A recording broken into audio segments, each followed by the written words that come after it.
गरीब और शेतकरी की कहानी। एक छोटे से गांव में रामू नाम का एक गरीब शेतकरी रहता था। वह अपने परिवार के साथ एक छोटे से खेत में काम करता था, जहां वह अनाज और सब्जियां उगाता था। रामू का परिवार बहुत ही गरीब था और उनके पास जीवन यापन के लिए पर्याप्त पैसे नहीं थे।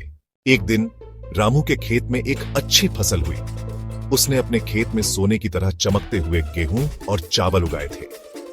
रामू बहुत खुश था और उसने सोचा कि अब उसके परिवार की गरीबी दूर हो जाएगी। लेकिन जब रामू ने अपनी फसल को बाजार में बेचने के लिए ले जाया तो उसे पता चला कि बाजार में फसलों की कीमतें बहुत कम हैं। रामू को अपनी फसल के लिए बहुत कम पैसे मिले, जिससे वह बहुत दुखी हुआ।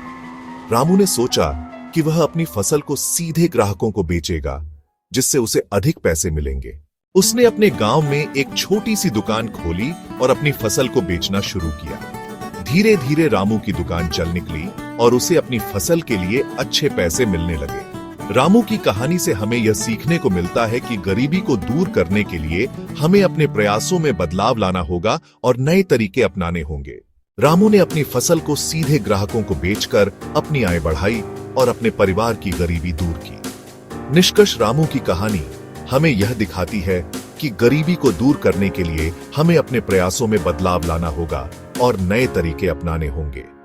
अगर हम अपने काम में मेहनत और लगन से जुट जाएं, तो हम अपने लक्ष्यों को प्राप्त कर सकते हैं और अपने परिवार की गरीबी दूर कर सकते हैं।